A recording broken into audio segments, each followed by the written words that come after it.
ಹೀಗೆ ರಸ್ತೆ ತುಂಬೆಲ್ಲ ನಿಂತಿರೋ ಕಾರ್ಮಿಕರು, ಜೋರಾದ ಅಭಿವೃದ್ಧಿ ಕಾರ್ಯ, ರಾತ್ರಿ ಹಗಲು ಎನ್ನದೇ ಡಾಂಬರು, ಜಲ್ಲಿ, ಸಿಮೆಂಟ್ ಅಂತ ಓಡಾಡ್ತಿರೋ ವಾಹನ, ಒಂದೇ ರಾತ್ರಿಯಲ್ಲಿ ಸುಂದರ ರಸ್ತೆ ಮಾಡಲು ಹೊರಟಿರೋ ಅಧಿಕಾರಿಗಳನ್ನ ನೋಡಿದ್ರೆ ಎಲ್ಲರೂ ದಂಗಾಗೋದು ಗ್ಯಾರಂಟಿ. ಹಾಗಿದ್ರೆ ಏನಿದೆಲ್ಲ ಅಂತೀರಾ? ಈ ಸ್ಟೋರಿ ನೋಡಿ.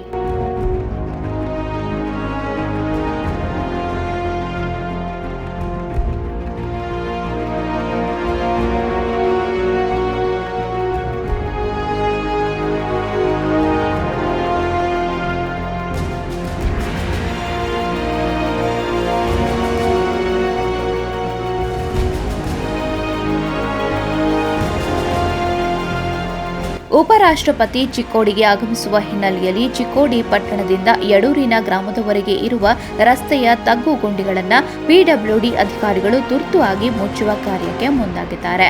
ವರ್ಷಗಳ ಕಾಲ ರಸ್ತೆ ತಗ್ಗು ಗುಂಡಿಗಳಿಂದ ಸಾರ್ವಜನಿಕರು ಸಂಕಷ್ಟ ಅನುಭವಿಸುತ್ತಿದ್ದರೂ ಯಾವುದೇ ಶಾಶ್ವತ ಕ್ರಮ ಕೈಗೊಳ್ಳದ ಅಧಿಕಾರಿಗಳು ಇದೀಗ ಗಣ್ಯರ ಭೇಟಿ ಹಿನ್ನೆಲೆ ತುರ್ತು ದುರಸ್ತಿ ಕಾರ್ಯ ನಡೆಸುತ್ತಿರುವುದು ಸಾರ್ವಜನಿಕರ ಆಕ್ರೋಶಕ್ಕೆ ಕಾರಣವಾಗಿದೆ.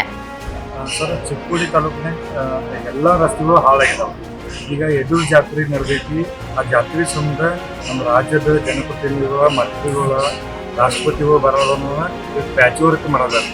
ಇಷ್ಟು ದಿವಸ ಎಲ್ಲಿಗಿರು ಜನ ಬಿದ್ದ ಸಾಯದಾರ. ಅದನ್ನು ನೋಡಲಿಲ್ಲ ಅಧಿಕಾರಿಗಳು. ಮಂತ್ರಿಗಳು ಬರೋದನ್ನ ಪ್ಯಾಚ್ ವರ್ಕ್ ಮಾಡೋದವರು. ಇದನ್ನು ನಾವು ಖಂಡಿಸ್ತೇವೆ. ಇಂಥ ನಾಟಕ ಮಾಡಬೇಡ. ನೀವು ಪ್ಯಾಚ್ ವರ್ಕ್ ಬಿಟ್ಟೆ ಕಾಯಂದ ರಸ್ತಾ, ಶಾಶ್ವತ ರಸ್ತಾ ಮಾಡೋದ್ರ ಮಾಡ್ರಿ. ಇಂಥೇಳಿ ನೀವು ಸಾರ್ವಜನಿಕರನ್ನ, ಜನರನ್ನ ನೀವು ಪೋಲ್ ಮಾಡುವಂಥ ಕೆಲಸ ಮಾಡೋದ್ರಿ. ಸ್ಥಳೀಯರ ಪ್ರಕಾರ ಮಳೆಗಾಲದಲ್ಲಿ ರಸ್ತೆ ಇನ್ನಷ್ಟು ಹದಗೆಟ್ಟು ಅಪಘಾತಗಳಿಗೂ ಕಾರಣವಾಗ್ತಿತ್ತು. ಹಲವು ಬಾರಿ ಮನವಿ ಸಲ್ಲಿಸಿದರೂ ಸ್ಪಂದನೆ ಸಿಗಲಿಲ್ಲ ಎಂದು ಆರೋಪಿಸಲಾಗಿದೆ. ಆದರೆ ಗಣ್ಯರ ಭೇಟಿ ಸುದ್ದಿ ಬಂದ ತಕ್ಷಣವೇ ರಸ್ತೆ ಮೇಲೆ ತೇಪೆ ಕೆಲಸ ಕೈಗೊಂಡಿರುವುದನ್ನು ಜನರು ಪ್ರಶ್ನಿಸಿದ್ದಾರೆ. ಇದನ್ನು ಬಂದ್ ಮಾಡಿ ಶಾಶ್ವತ ರಸ್ತಾ ಮಾಡಿಕೊಡುವಂತ ಮಾಡ್ಕೊಳ್ಬೇಕಂತ ನಾವು ತಮ್ಮ ವಾಹಿನಿ ಮುಖಾಂತರ ಒತ್ತಾಯ ಮಾಡ್ತೀವಿ. ಜನಪ್ರತಿನಿಧಿಗಳು ಮತ್ತು ಬರೋಣ ನೀವು ಮಾಡೋದ್ರಿ. ಇದನ್ನು ನಾವು ಸಹಿಸೋದಿಲ್ಲ. ನಾಳೆ ನಾವು ನಿಮ್ಮ ಕಚೇರಿ ಮುಂದೆ, ನಿಮ್ಮ ಆಫೀಸ್ ಮುಂದೆ ಧರಣಿ ಕುಂದುವಂಥ ಕೆಲಸ ಮಾಡ್ತೀವಿ.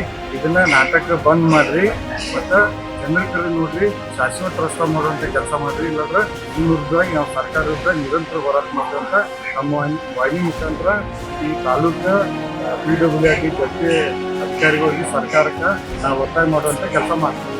ಮಾಡಬೇಕಾದ್ರೆ ಶಾಶ್ವತ ಕಾಮಗಾರಿ ಮಾಡಿ, ಜನಪ್ರತಿನಿಧಿಗಳು ಬರ್ತಾರೆ ಅಂತ ತಾತ್ಕಾಲಿಕ ಕೆಲಸ ಮಾಡಬೇಡಿ ಎಂದು ಸಾರ್ವಜನಿಕರು ಆಕ್ರೋಶ ವ್ಯಕ್ತಪಡಿಸಿದ್ದಾರೆ. ಚಿಕ್ಕೋಡಿ ಪಟ್ಟಣದ ನಾಗರಿಕರು ರಸ್ತೆ ಅಭಿವೃದ್ಧಿಗೆ ದೀರ್ಘಕಾಲೀನ ಯೋಜನೆ ರೂಪಿಸಿ ಗುಣಮಟ್ಟದ ಕಾಮಗಾರಿ ಕೈಗೊಳ್ಳುವಂತೆ ಆಗ್ರಹಿಸಿದ್ದಾರೆ.